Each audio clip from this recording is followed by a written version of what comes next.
Samedi 15 janvier, Madame, Monsieur, bonsoir. Merci de nous rejoindre. Tout de suite, les titres de ce journal.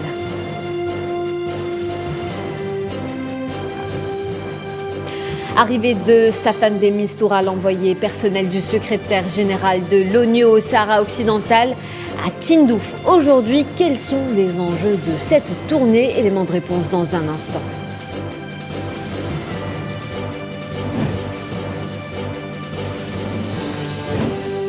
Autre arrivée à Alger ce samedi, celle de la délégation du mouvement Fatah dans le cadre du dialogue interpalestinien prévu à Alger.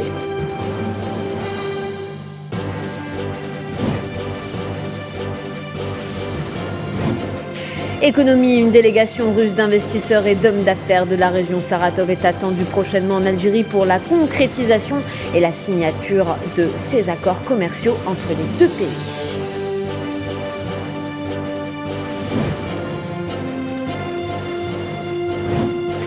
Sport en préparation du match qui opposera l'équipe algérienne à la Guinée équatoriale demain à 20h. Une conférence de presse s'est tenue cet après-midi. Les détails dans ce journal.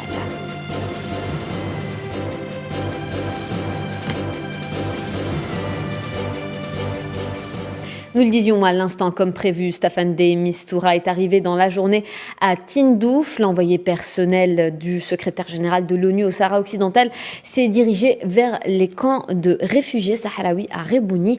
Une visite durant laquelle il va discuter de la manière à même de lancer ou de relancer les processus politiques sur le Sahara occidental. De Mistura aura du pain sur la planche pour cette mission qui est particulièrement sensible. Leila Gertal. Une tournée et beaucoup d'attentes de la part du peuple sahraoui qui a perdu espoir de voir ses droits appliqués sur le terrain de par les tergiversations interminables et les machinations de coulisses pratiquées par les autorités du Maroc. Cette tournée du nouvel envoyé personnel de l'ONU pour le Sahara occidental vient insuffler une nouvelle dynamique au plan du règlement de la question sahraoui. Pour Oubi Bachraya El-Bachir, le représentant sahraoui du Front Polisario auprès de l'Union européenne, la réussite de la mission de Mistura reste tributaire de l'adoption d'une approche pacifique pour le règlement du conflit conformément au plan de paix l'ONU Union africaine, mettant en cause l'incapacité du Conseil de sécurité à appliquer cet accord. Cette tournée de Mistura se veut porteuse d'un nouveau souffle au règlement du conflit sahraoui et également une opportunité pour les représentants sahraouis pour rappeler la position de leur pays et leur détermination à poursuivre leur lutte. Et tout en déplorant la dernière décision 2602 du Conseil de sécurité concernant le référendum d'autodétermination, le représentant sahraoui a estimé que dans ce cas précis, l'ONU s'est contentée, je cite, de gérer une situation au lieu de la régler. Le problème ne réside aucunement dans l'émissaire de l'ONU, mais bel et bien dans l'incapacité du Conseil de sécurité d'appliquer les accords signés à Houston en 91 et 97 entre le Maroc et le Front Polisario, dira Oubi Bachraya, le représentant sahraoui auprès de l'Union européenne. De Mistura devra s'enquérir de près d'un dossier de décolonisation qui perdure, non faute de résolution, mais plutôt faute de courage politique face au Merzen, bien conforté par ses alliés, à la partialité flagrante.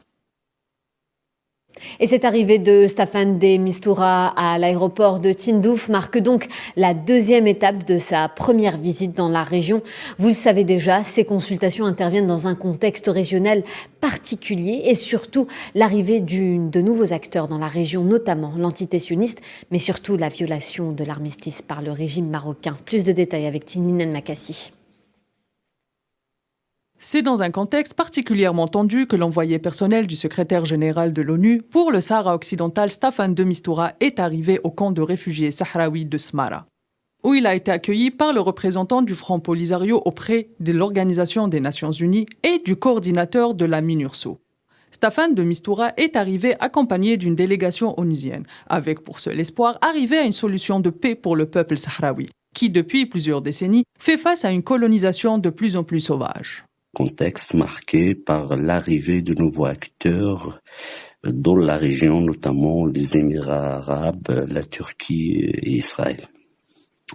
Donc, dans son contexte tel qu'il est expliqué, je pense que l'envoyé personnel de Mistura doit obligatoirement définir une nouvelle approche.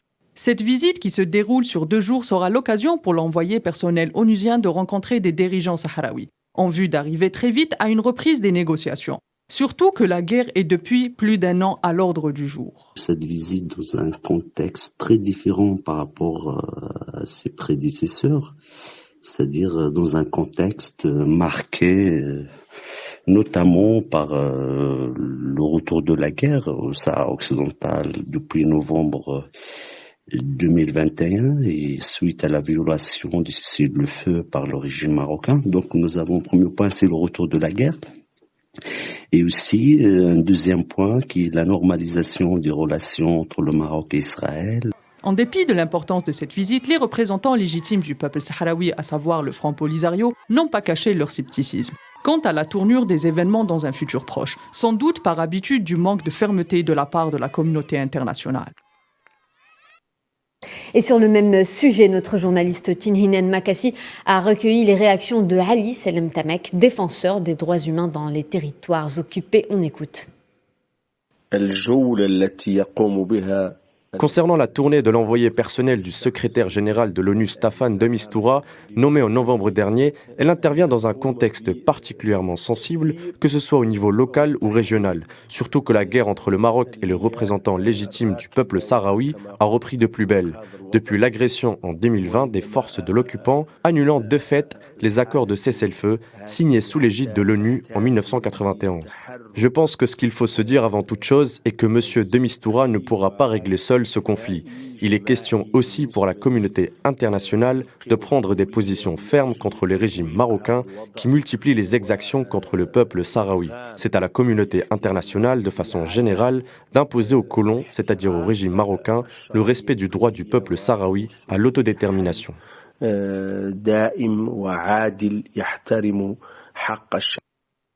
Et nous allons nous intéresser à présent aux retombées de ces sanctions infligées par la CEDEAO sur l'économie malienne. Importation, liquidité, logistique. Du côté des économistes, les spéculations vont bon train quant à la résilience de l'économie à Bamako. Les détails avec Khaireddine Batache. Les sanctions économiques décidées par la communauté économique des États de l'Afrique de l'Ouest à l'encontre du Mali risquent de plonger le pays dans une crise sans précédent. D'autant plus si d'autres institutions internationales venaient à emboîter le pas à la CEDEAO.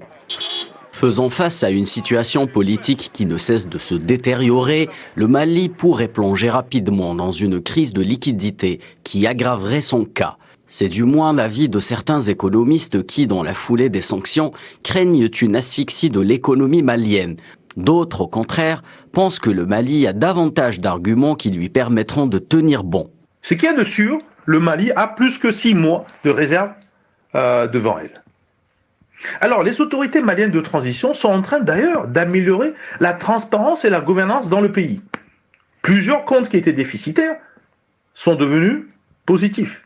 Je ne pense pas qu'il soit possible d'asphyxier le Mali comme le pense le ministre des Affaires étrangères français. Parce que nous sommes dans un rapport de force et non pas dans un rapport néocolonial comme avant, ni de France-Afrique comme avant. Pourquoi ? Parce que la Russie, la Chine, mais d'autres pays comme la Turquie, voire d'autres en Afrique, ne vont certainement pas céder ou aider le Mali à céder à des pressions d'ingérence étrangère. D'après les rapports de la Banque mondiale, le stock de la dette du Mali s'élèverait à environ 6 milliards de dollars en 2020, au moment où le revenu national brut atteint les 16,7 milliards de dollars. La production industrielle d'or du Mali au titre de l'année 2021 devrait dépasser les prévisions de 60,5 tonnes selon les déclarations de Mamadou Sidibé, chef du département de l'audit et des statistiques du ministère des Mines, cité par Reuters. Mais l'embargo sur les échanges commerciaux et les transactions financières ainsi que le gel des avoirs du Mali au sein de l'Union économique et monétaire ouest-africaine risquent de compliquer la donne. si on bloque les avoirs du Mali au niveau de la Banque centrale, tous les experts s'accordent à dire qu'au bout de 2 mois, véritablement, ce sera l'asphyxie dans les pays. Les opérateurs économiques maliens ne pourront pas véritablement continuer à mener leur activité en dehors de leur pays. Et ces sanctions auront bientôt un effet dramatique tant pour le gouvernement, les opérateurs économiques et la population. Fortement dominée par les secteurs primaires et tertiaires, l'économie malienne est portée essentiellement par l'extraction, l'agriculture et le commerce. 3 secteurs qui sont sous perfusion de la logistique et des transports, qui à leur tour sont durement impactés par l'embargo de la CEDEAO. La fermeture des frontières terrestres constitue quant à elle une entrave certaine à l'activité du transport. Certaines compagnies enregistrent déjà d'importantes pertes en termes de chiffre d'affaires. Et pour se replonger dans les tenants et aboutissants de ce dossier, nous avons en direct avec nous depuis Bamako l'expert économique et financier Étienne Fakaba Sissoko. Bonsoir monsieur. Bonsoir.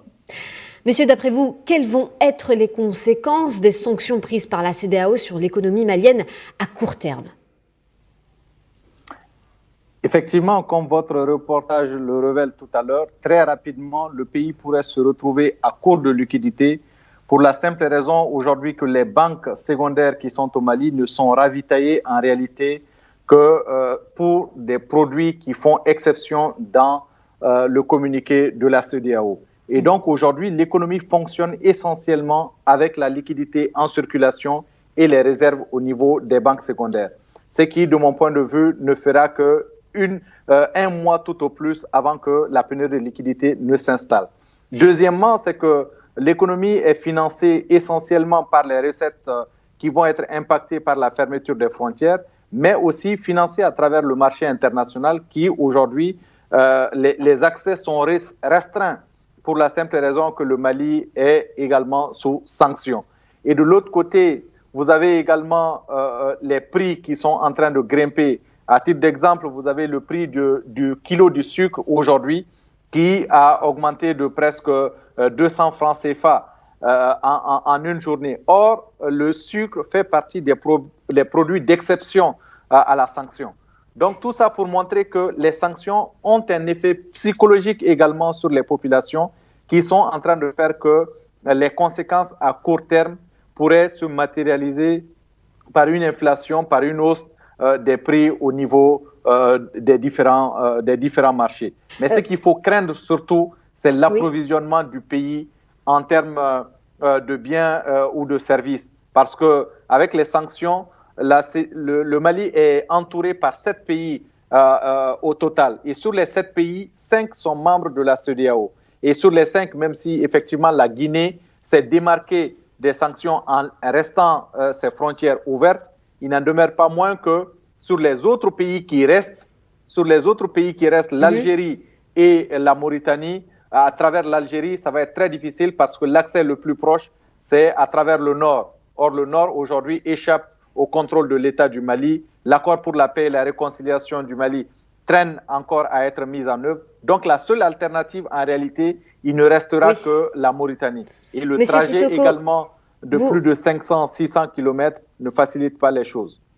Monsieur Sissoko, vous venez de parler entre autres de hausse des prix ou de manque de liquidité. Que compte faire le gouvernement pour faire face à cette situation qui risque de mettre de l'huile sur le feu dans le pays ? Il faut dire que depuis quelques mois, le gouvernement s'attendait quand même à ces sanctions économiques. Donc, ils ont eu le temps de faire quelques réserves en termes de devises, de quelques réserves en termes de liquidité. Mais toute la difficulté, ça va être le mécanisme qui va être mis en œuvre pour faciliter, par exemple, le paiement des salaires des fonctionnaires. Parce que, comme vous le savez, pour que l'État paye le salaire des fonctionnaires, il faut que l'État puisse émettre des chèques BCAO qui sont acceptés par l'ensemble des banques sur place. Or, aujourd'hui, avec les sanctions, l'État ne peut plus payer ces banques. C'est pourquoi la seule solution aujourd'hui qu'il y a, c'est de faire en sorte que les conséquences de ces sanctions ne se répercutent pas sur les populations. Et pour cela, il n'y a pas d'autre alternative. Il faut aller au dialogue rapidement, trouver une feuille de route consensuelle, trouver un mécanisme de sortie de crise consensuelle et surtout convenir d'un délai de la transition qui pourrait être accepté par les différentes parties. Merci. L'Algérie a proposé sa médiation. Il faut explorer cet espace aussi. Merci Monsieur Étienne Fakaba Sissoko. Je le rappelle, vous êtes expert économique et financier. Vous étiez en direct avec nous depuis Bamako. Merci à vous.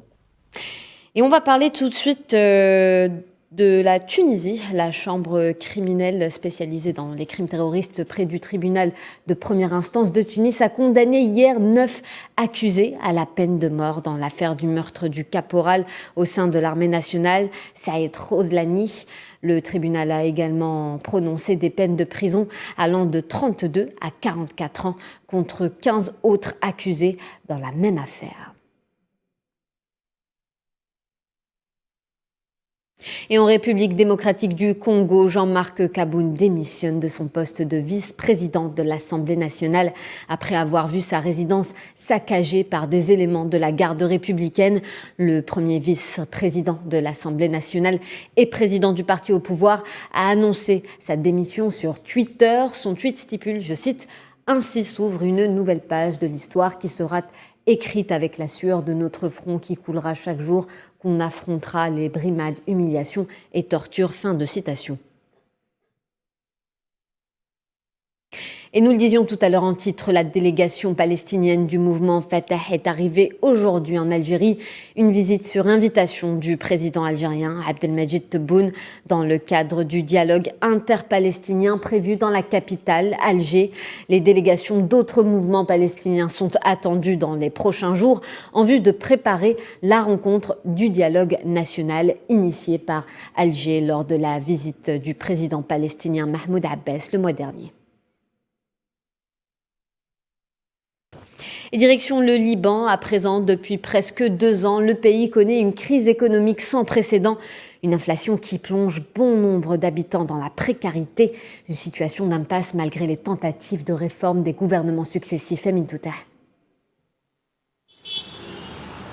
Depuis plus de 2 ans, le pays du Cèdre connaît une rude crise économique qui a impacté les conditions de vie des Libanais en raison de l'effondrement de la valeur de la monnaie nationale et la baisse de l'appui gouvernemental aux produits de forte consommation.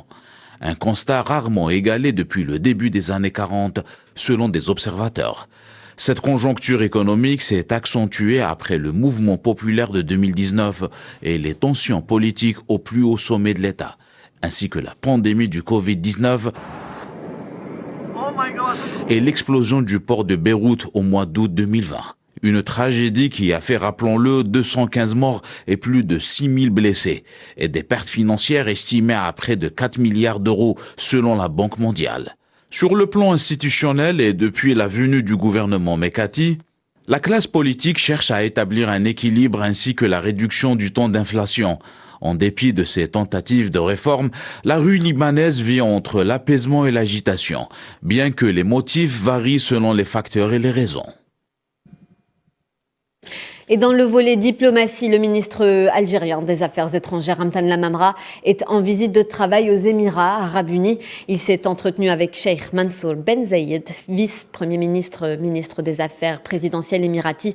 Les discussions concernaient notamment la situation régionale. Les 2 parties ont échangé les vues sur les développements de la situation dans le monde arabe et les préparatifs des prochaines échéances, notamment le sommet arabe prévu à Alger. Au Koweït, un incendie dans une unité de liquéfaction de gaz a fait 2 morts et 10 blessés, dont 7 hospitalisés. 5 sont dans un état critique. L'entreprise publique qui gère le site, la principale raffinerie de l'émirat pétrolier du Golfe, a donc annoncé la mort de 2 travailleurs d'origine asiatique. C'est le 2e incendie en l'espace de quelques mois dans la raffinerie du Minal Ahmadi du Koweït. En octobre dernier, un autre incendie avait déjà fait plusieurs blessés dans cette raffinerie sans qu'aucun décès n'ait été rapporté. Et dans le dossier santé, la dose de rappel du vaccin de la Covid-19 est désormais autorisée au Sénégal, alors que le pays connaît actuellement une prolifération de cas. Cette décision a été prise sur recommandation produite par les médecins. La dose de rappel peut être administrée à toute personne âgée d'au moins 18 ans ayant déjà reçu une vaccination complète. Le ministère interdit par contre de mélanger les antigènes, c'est-à-dire d'employer pour le rappel un vaccin différent de la ou des doses initiales.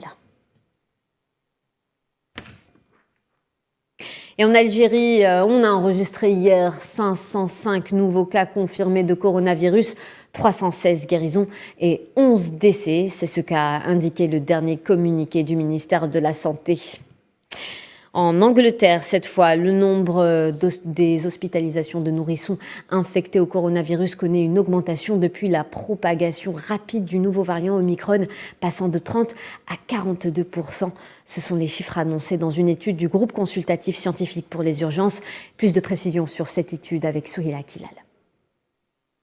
Au Royaume-Uni, le nombre d'hospitalisations de nourrissons affectés au coronavirus a considérablement augmenté du fait de la propagation rapide du variant Omicron. C'est ce qu'a révélé une étude menée par un organe consultatif scientifique du gouvernement britannique qui fournit des conseils scientifiques au gouvernement central en cas d'urgence. La recherche a révélé que le taux d'hospitalisation pour les nourrissons de moins d'une année était passé de 30 à 42% au moment où le mutant Omicron se propageait rapidement du mois de décembre à la mi-janvier. L'étude a également dévoilé que les enfants des régions les plus pauvres du pays étaient les plus touchés par le virus. Avant l'émergence d'Omicron, les précédents mutants du virus, tels que Delta, ont été à l'origine d'une augmentation de 30% des taux d'hospitalisation pour les nourrissons au Royaume-Uni. Toujours selon cette étude, les symptômes des nourrissons ne sont pas bien graves. Beaucoup d'entre eux souffrent uniquement de toux légères et de petites fièvres. Le même rapport a noté une diminution de 12,7% du nombre de nourrissons âgés de moins d'un an qui avaient besoin de respirateurs artificiels entre le 14 décembre 2021 et le 6 janvier 2022, contre 20,6% l'année précédente. Le Royaume-Uni a observé un nombre record d'infections quotidiennes au variant Omicron pendant la période de Noël et des fêtes de fin d'année, dépassant quelquefois les 200 000 cas. Et ce triste record en Pologne, le cap des 100 000 morts a été franchi, d'où la colère des scientifiques qui conseillent le gouvernement sur la Covid-19. La quasi-totalité du conseil médical sur l'épidémie a annoncé sa démission dans un communiqué, regrettant entre autres que leurs recommandations ne soient pas suivies d'action. Le conseil médical sur l'épidémie avait été créé en novembre 2020 par le Premier ministre.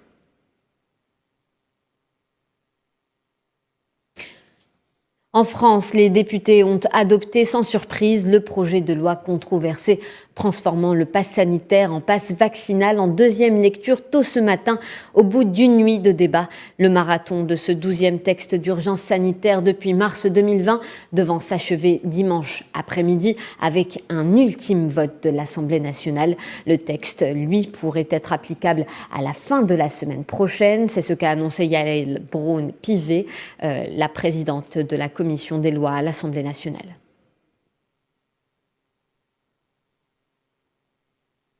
En France, toujours, Christine Taubira a officialisé sa candidature à la présidentielle, annonce faite à la mi-journée lors d'un rassemblement militant pour l'Union de la gauche à Lyon, à moins de 3 mois du premier tour. La gauche compte 6 candidats avec Christine Taubira.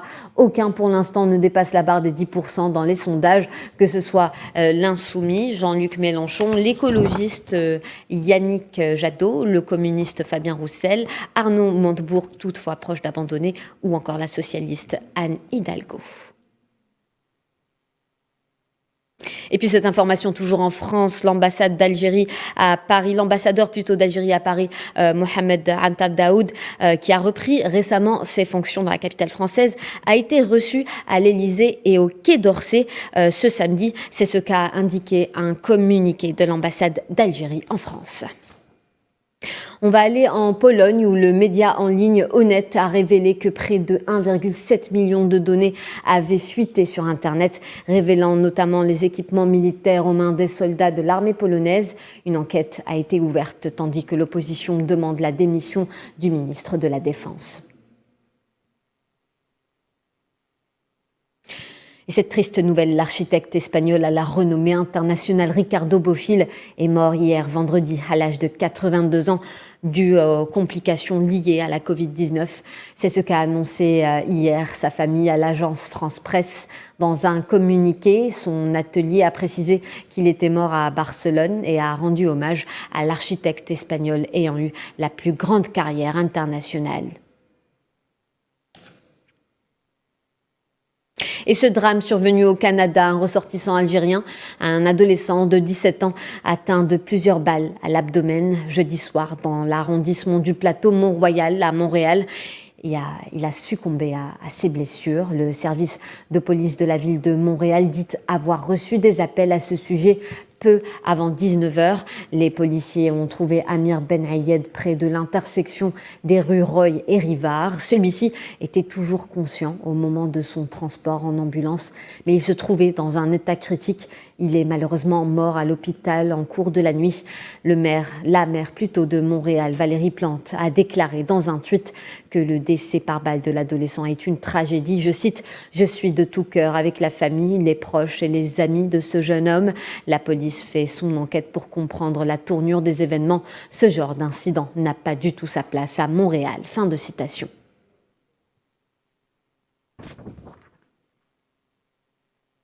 On va parler économie. Selon le site d'information russe sarbc.ru, une délégation russe d'investisseurs et d'hommes d'affaires de la région Saratov est attendue prochainement en Algérie pour la concrétisation et la signature de ces accords commerciaux entre les deux pays. Mohamed Wali Ben Chaban.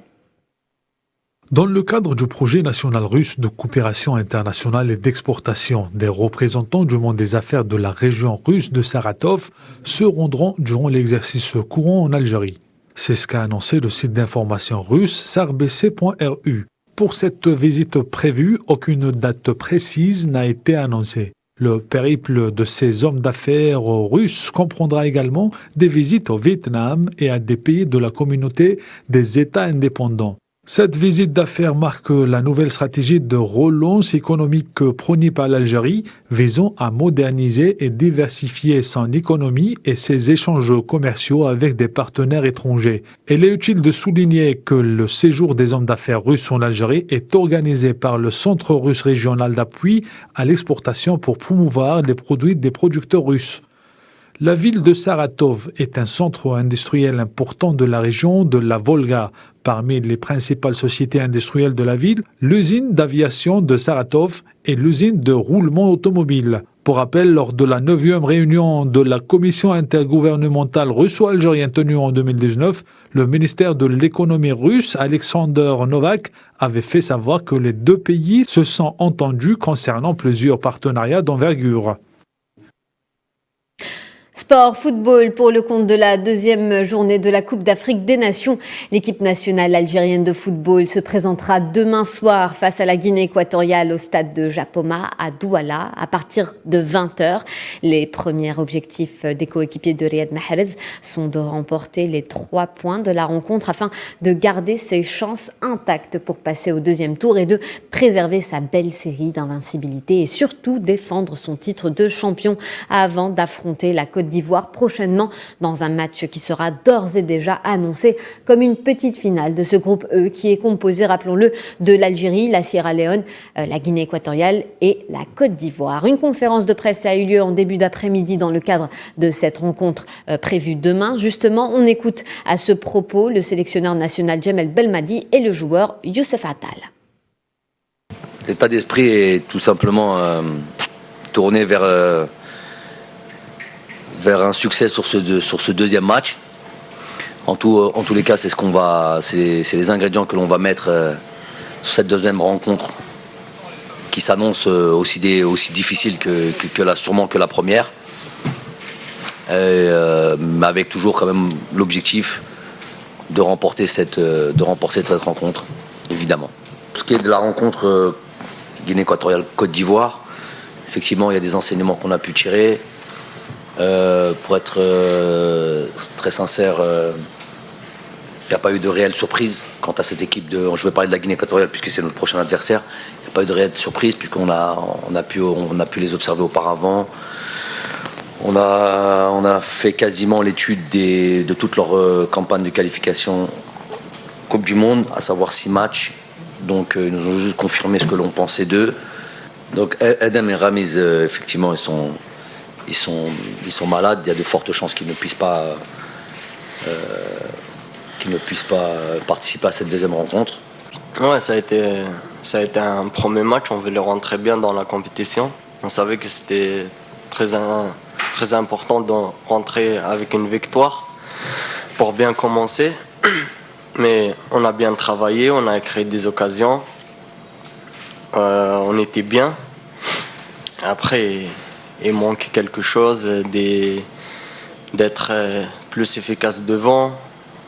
Mais globalement, on a fait un bon match et c'était le premier match. Et maintenant, il faut regarder devant et prendre ça c'est comme un point positif et bien se concentrer pour le deuxième match et rectifier les erreurs qu'on a fait le premier match et être encore plus efficace devant et plus solide. Et pour en parler justement de ce match qui opposera l'Algérie demain à la Guinée équatoriale, Faisal Salah est en direct avec nous depuis Douala au Cameroun. Bonsoir Faisal. Qu'est-ce qu'on peut retenir de cette conférence de presse qu'a tenue Djamel Belmadi tout à l'heure ? Bonsoir Fatma, on peut retenir beaucoup de points. Le premier point, c'est que Djamel Belmadi et son équipe sont vraiment déterminés pour gagner le match de demain à 20h face au Guinée équatoriale. Il faut aussi retenir que Djamel était protecteur, il a protégé ses poulains. D'ailleurs, quand on a parlé sur Barded Bounjah, il a dit clairement qu'il fait confiance à son attaquant, qui lui dit souvent de faire un petit peu de pression et de récupérer un petit peu les balles dans les hauts, on va dire, dans la défense adverse. Et aussi, il faut parler quand il y avait la question par rapport à Youssef Attal et les critiques, il a dit Djamel Belmadi aussi clairement qu'il n'y avait pas de critique concernant Youssef Attal et qu'il a bien joué le latéral droit. Il a aussi parlé de statistiques, 19 tirs face au match au Sierra Leone, 9 dans 9 qui étaient cadrés. Il pense que les Verts ils vont jouer un beau match, un gros match et il assure pas, on va dire, la victoire, c'est ce qu'il a dit Djamel Belmadi, mais aussi il assure qu'il y aura un autre visage des Verts. Non seulement il y a le match qui se jouera à partir de 20h. Avec moi, deux confrères camerounais. Il s'agit de Gaël Modio Ndedi qui va nous parler un petit peu de ce match. Est-ce que vous pensez que le match de l'Algérie face à la Guinée équatoriale est prenable pour cette équipe de Djamel Belmadi et qui sera un match facile pour les poulains? Djamel Belmadi, il a dit lui-même, il ne peut pas assurer la victoire, mais c'est un match, ça ne sera pas facile, mais ça sera jouable parce que c'est quand même le tenant du titre. Mais il y a plus de petites équipes et la Guinée équatoriale est très conquérante dans cette compétition. Elle a bien l'intention de mettre son grain de sel. Donc les Algériens peuvent effectivement, les Fennecs peuvent l'emporter, mais ils ont intérêt à se donner à fond et à être plus efficaces devant le but parce que les Équato-Guinéens, le Zala national ne va pas se laisser manger comme ça facilement. Les Verts seront privés de 2 joueurs. Il s'agit de Ramiz Zerrouki et aussi Edem Ounes, le joueur de Naples. Ils sont les deux malades, ce qu'il a déclaré aujourd'hui à la conférence de presse à 13h, Djamel Belmadi. Il faut aussi signaler qu'aujourd'hui, ils n'étaient pas à l'entraînement effectué à partir de 17h à l'annexe de Stadium Japoma. Avec moi, notre confrère, il s'appelle Sofoni Malachi, notre confrère camerounais qui va nous parler un petit peu de ce groupe. C'est un groupe ouvert, on va dire, entre la Côte d'Ivoire, l'Algérie, la Guinée équatoriale et aussi la Sierra Leone. Véritablement, il faut dire que lorsqu'on a vu ces 4 nations, on se dit que l'Algérie et la Côte d'Ivoire sont ultra favorites dans ce groupe, mais voilà que la première journée nous a démontré le contraire. La Sierra Leone a sorti un grand jeu, a tenu en échec l'Algérie sur ce score de 0 but partout, ce qui relance particulièrement les chances dans ce groupe-là. Et aujourd'hui, on se dit que tout le monde a sa chance dans ce groupe. Donc, dès demain, l'équipe qui fera le faux pas, certainement verra les qualifications encore plus éloignées, ce qui rend encore plus belle les rencontres de demain parce qu'on aura une équipe de Sierra Leone qui aura envie quand même de faire une victoire. C'est face au champion entier de l'Algérie. Il faut montrer à l'Afrique que voilà, le Sierra Leone est là. Et l'autre côté, on a la Guinée équatoriale qui veut rebondir après le faux pas qu'il y a eu. Donc je pense que ce sera de très belles rencontres que nous aurons demain ici au stade de Japoma. Très belle rencontre qu'on aura demain à Stade Diapouma, 17h la Côte d'Ivoire face à la Sierra Leone et à 20h l'Algérie affrontera la Guinée équatoriale. Un match décisif pour Djamel Belmadi. Djamel fait confiance à ses poulains, à ses protégés et nous, on fait confiance à notre entraîneur, à notre sélectionneur Djamel Belmadi. On est en direct ici du centre média de Diapouma Stadium, en direct de Douala.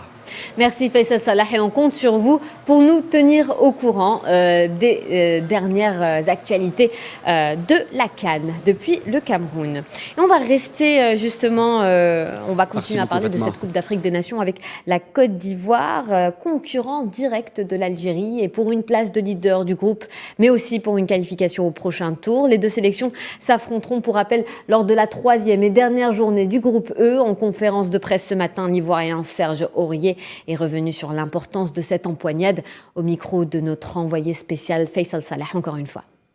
On a été sorti par l'Algérie au dernier, à la dernière CAN. Je pense qu'aujourd'hui ils sont dans notre poule, donc on les joue en dernier. Donc le plus important pour nous déjà c'est de jouer déjà à la Sierra Leone, d'essayer de gagner pour être qualifié.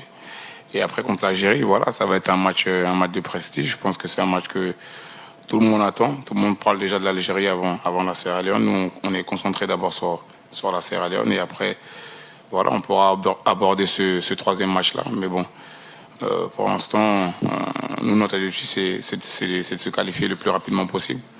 Et après, on pourra arriver au match de l'Algérie et je pense que ça sera un match de gagne. Merci de votre attention. Retrouvez Amel Amaziane Zitouni tout de suite pour le point météo. Amin Toutah demain pour votre journal du 13h. D'ici là, passez une excellente soirée sur Al24 News.